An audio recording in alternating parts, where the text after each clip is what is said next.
Halo semuanya, selamat datang di sesi explainer kita hari ini.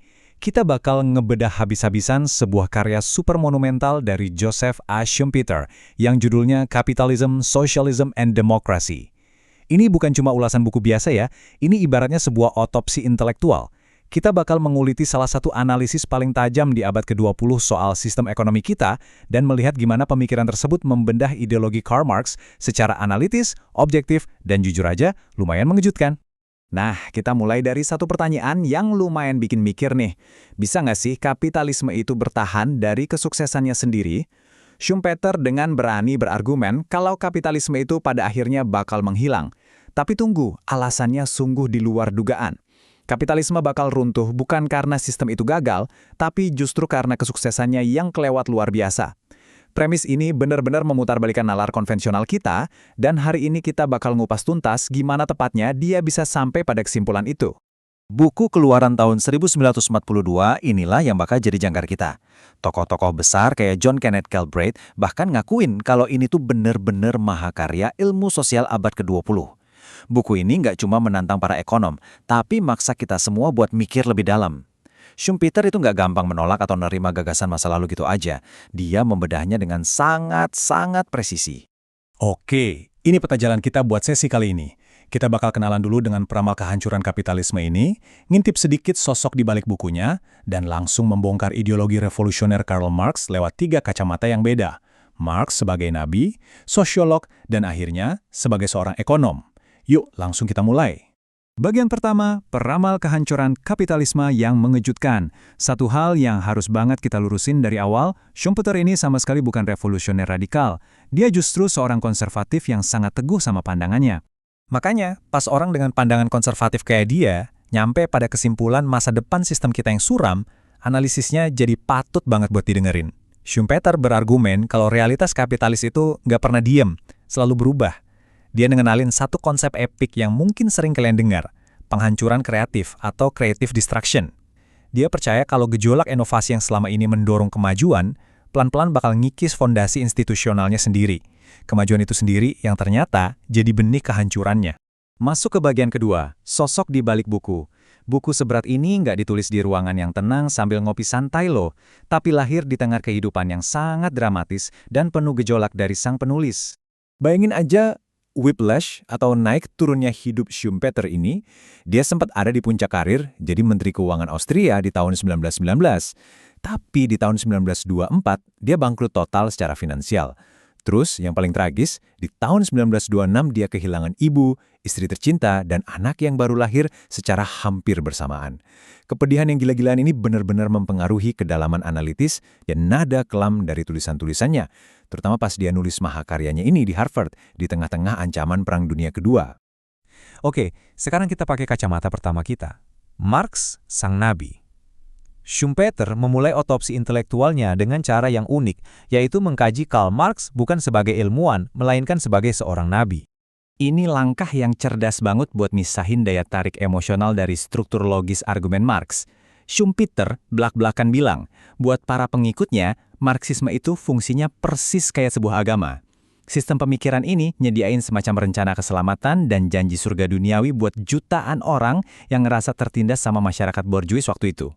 Pokoknya, ngasih makna hidup dan kepastian absolut, layaknya agama. Schumpeter bilang, kehebatan Marx itu ada di kemampuannya merangkai emosi dan rasa frustrasi orang banyak, lalu dibalut dengan tuntutan zaman itu akan bukti ilmiah yang rasional. Jadi dia itu berkhotbah, tapi pakai bahasa analisis. Yang bikin kaget, kalau kita baca betul-betul, manifesto komunis itu isinya juga pujian setinggi langit loh buat pencapaian kapitalisme dalam ngebangun peradaban. Marx nggak pernah bergaya seolah dia pahlawan moral yang suci. Dia cuma menempatkan dirinya sebagai penyambung lidah dari logika sejarah yang emang udah pasti bakal terjadi. Lanjut ke kacamata kedua, Marx, sang sosiolog. Nah, kalau kita kesampingkan dulu soal semangat religiusnya, di ranah sosiologi inilah seorang konservatif kayak Schumpeter justru ngakuin kekagumannya yang luar biasa sama Marx. Poin krusialnya ada di konsep yang disebut interpretasi ekonomi atas sejarah. Menurut doktrin Marx, sejarah itu nggak digerakkan oleh ide atau gagasan filosofis yang ngawang-ngawang. Enggak. Yang bikin masyarakat kita, budaya kita, sampai cara kita berpikir terbentuk, itu adalah pekerjaan kita sehari-hari, dan di mana posisi kita dalam proses produksi. Sederhana tapi mind-blowing. Ini ilustrasi brilian yang pas banget buat ngejelasin poinnya Marx tadi. Realitas teknologi itu punya logikanya sendiri yang maksa struktur sosial masyarakat buat beradaptasi. Coba deh, penggilingan pakai tangan itu otomatis melahirkan kelas penguasa tanah dan masyarakat feodal. Di sisi lain, pas ada mesin uap, lanskapnya berubah total, muncul pabrik, dan niscaya lahirlah masyarakat kapitalis sama kelas burjuisnya. Teknologi yang menyetir bentuk peradaban kita. Nah, dari sinilah akar teori kelas sosial Marx berasal. Schumpeter nyatat kalau Marx ini mengkotak-kotakan masyarakat ke dalam dua kelompok besar yang secara fundamental saling bermusuhan, cuma berdasarkan kepemilikan. Ada kaum kapitalis yang menguasai alat produksi, terus di ujung satunya ada kaum proletariat yang nggak punya aset apa-apa selain tenaga mereka sendiri yang terpaksa dijual buat menyambung hidup. Ada satu hal penting soal cara Schumpeter berargumen di sini. Dia pakai teknik yang namanya Stillman. Kebalikannya strawman ya. Dia benar-benar memvalidasi dan ngebangun argumen sosiologis Marx dengan rasa hormat. Dia jadi pemandu wisata yang adil banget. Meskipun dia ngerasa pembagian kelas yang ekstrim tadi agak berlebihan, dia ngakuin kekuatan utuh dari analisis sosiologis ini sebelum akhirnya dia siap buat membongkar kelemahan ekonomi di baliknya. Dan akhirnya, kita pakai kacamata ketiga, lensa sang ekonom. Disinilah simpati Schumpeter langsung berhenti. Dia mulai nerapin analisis yang dingin, kaku, dan ketat banget buat membedah mesin ekonomi di balik teorinya Marx. Fondasi ekonomi Marx itu dibangun di atas teori nilai kerja. Ini sebenarnya konsep yang dia pinjam dari ekonom klasik, David Ricardo. Inti dari teori ini adalah, nilai dari sebuah barang murni cuma ditentuin sama kuantitas jam kerja yang dihabisin buat bikin barang itu. Tapi, Schumpeter dengan tajam nunjukin kalau teori ini berantakan banget kalau dipakai jadi alat analisis di dunia nyata. Apalagi kalau udah ketemu sama yang namanya monopoli atau persaingan yang nggak sempurna. Mekanisme tadi kemudian jadi cikal bakal teori eksploitasi Marx yang legendaris itu. Menariknya, Marx nggak bilang para bos atau kapitalis ini jahat atau curang secara personal loh. Ini murni gara-gara mekanika pasar. Jadi prosesnya gini. Kapitalis ngebeli potensi kerja si buruh seharga biaya hidup minimumnya doang.